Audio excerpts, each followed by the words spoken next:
Hello friends, muraho neza, nongeye kubasuhuza mwese.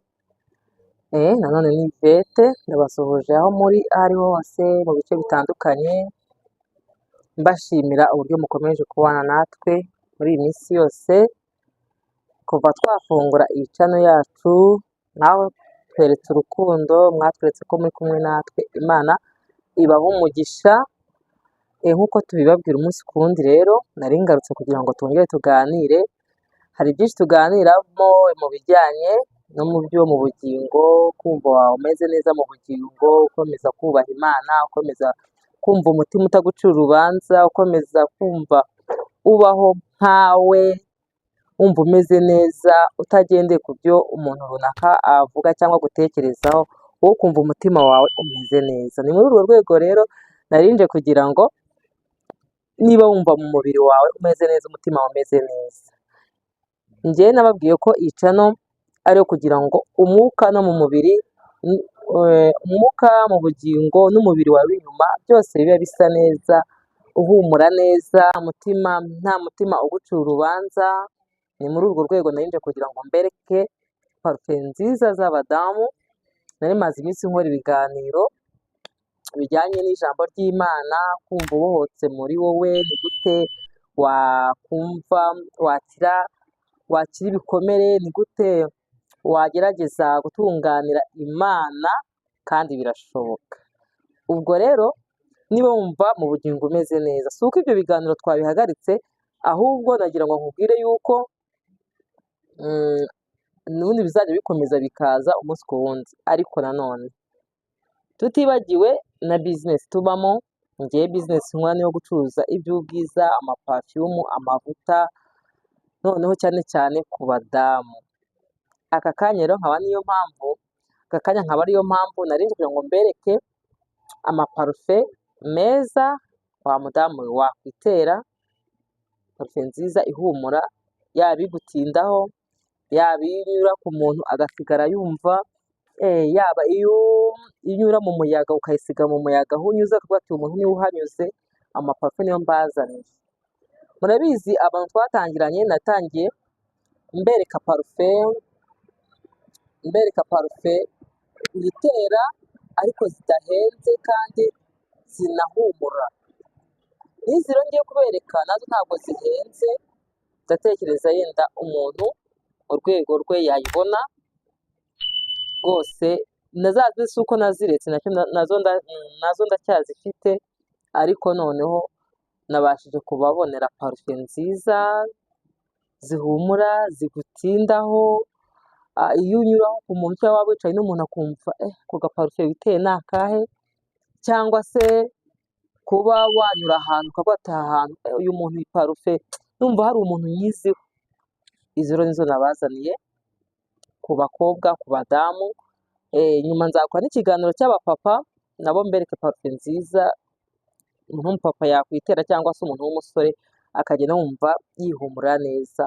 Rero tubanire aka kanya nkwereke parufe nziza mana yanjye. Nuzibona urabona nyine usanzwe unazizi se, cyangwa se utanazibona, byose birashoboka, kuko iyi YouTube channel maze kugira umuryango mwinshi cyane unkurikira ku byo nkora, kandi ndabashimiye abantu mwakoze subscribe.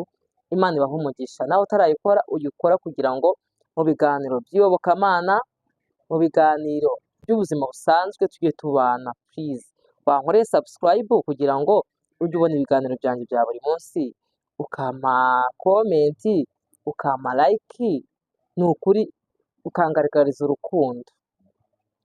Imana iguhe umugisha. Niba ubikoze, Imana nawe iguhe umugisha, uhabwe umugisha n'Uwiteka. Ni ukuri Imana nawe iguhe umugisha. Aka kanya rero niyo mpamvu nje kubereka parufe nziza z'abadamu.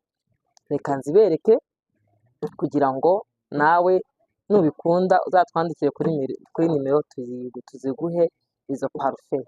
Iya mbere rero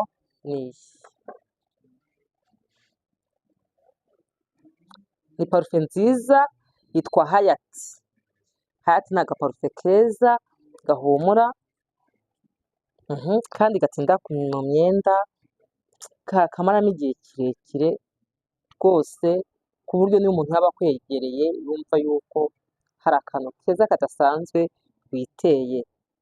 Aka kantu rero ntabwo gahenda, nta nubwo ihendutse, ngewe nkunda kubivuga, ntabwo navuga ngo ntabwo ihenda kuko ayo mafaranga igura ushobora gusanga hari umuntu utayafite pe, ariko nanone hari n'izindi ziba ziri munsi yazo, aho kugira ngo ugende ukeneye parufe utabashije kubona iyi ngiyi ya hayati, aho wayibona hose iri hagati y'ibihumbi 35 40, biterwa n'uko umuntu yaranguye cyangwa aho yaranguriye, ariko nk'uko bisanzwe nk'uko twatangiranye, hari na ba bandi rwose bafite parufe za 15, 10, gihe rwose abantu bose mu kigero cyabo izo parufe ndazibafitiye. Akandi gaparufe rero akabonye inshuti zanjye, aka kantu urakabona gute? None uriya kuntu gateye mwakabonye? Pera mwakabonye?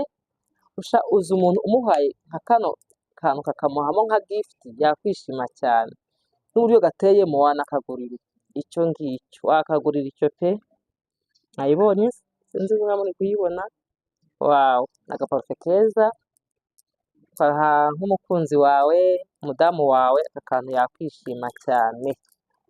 Akandi kantu, iyi nawe mwakabonye?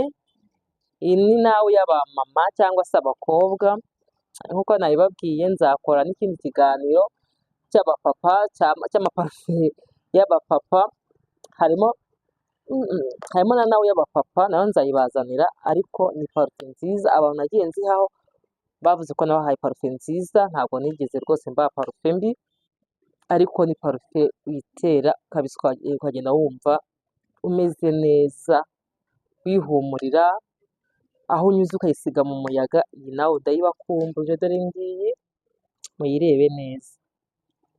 Parufe ziri orijinali nziza cyane. Indi parufe ngiyi UR, hari n'abashuti banjye bajya bayimbaza. UR parufe nziza cyane, nayo ihumura neza, abantu benshi barayizi baranayikunda.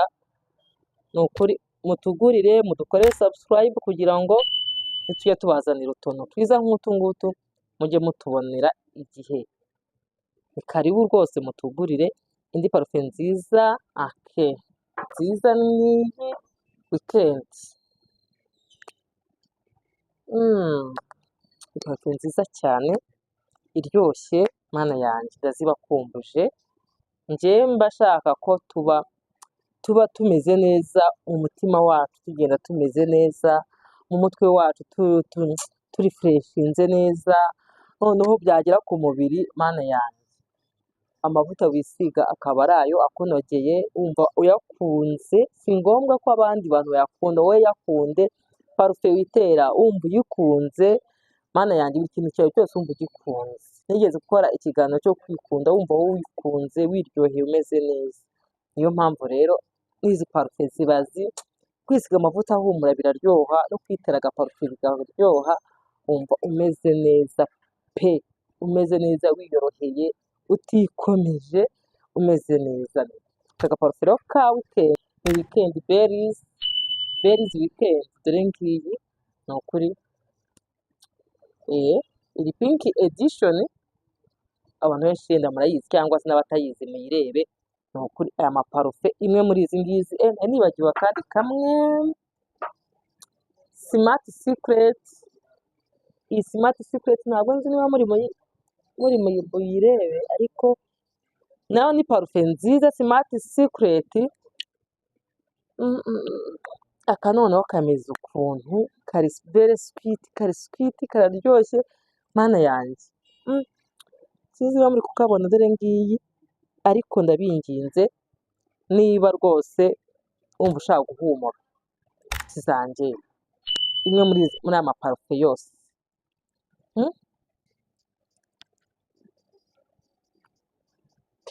ndakwinginze, imwe muri aya maparufe wayifata, kandi ni ukuri ziba zifite na mililitiro nyinshi.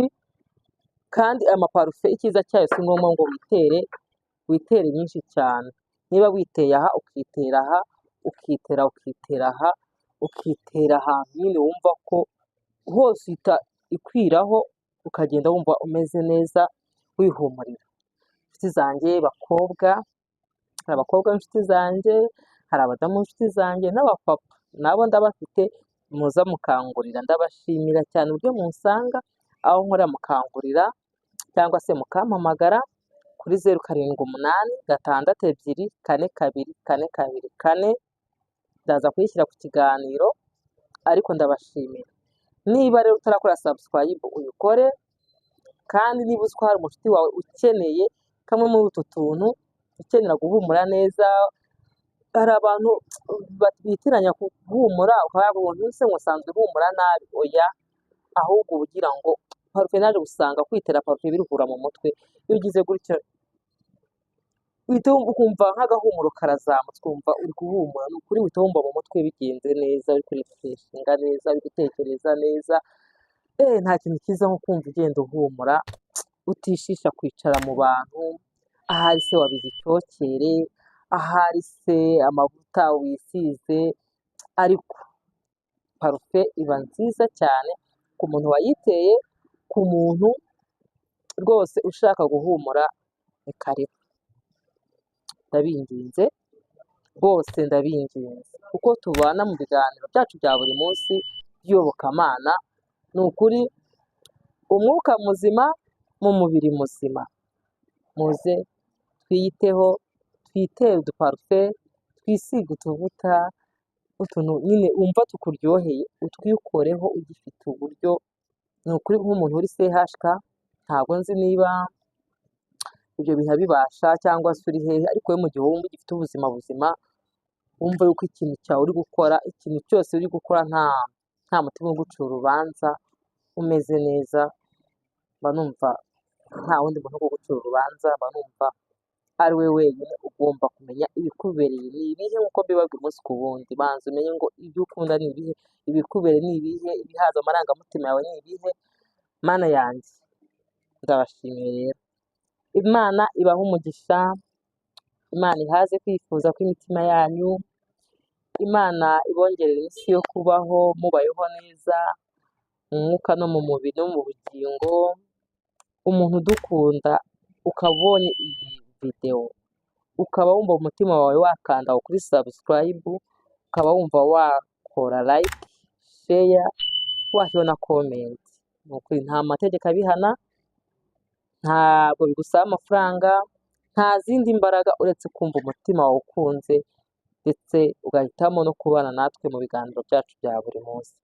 Mbanje kubasaba imbabazi kubera ko ntaheruka gukora ibiganiro nk'ibi, abantu bamaze kumburaho ku biganiro nk'ibi ngibi by'ubwiza, ariko nagira ngo mbabwire yuko nagarutse kugira ngo tujye tubana umunsi ku wundi, kandi nta hantu nzongera kujya turi kumwe. Akeza nabashije kubona nzajya nkabazanira, haba abantu baba bakeneye uturuje arebye, amatiyo meza,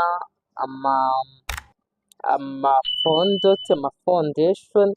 Ni ukuri nagira ngo mbabwire ngo ndahari ku bwanyu, kandi nkora hano mu Gisimenti, hano munsi y'inzu yo kwa Mutsindashyaka.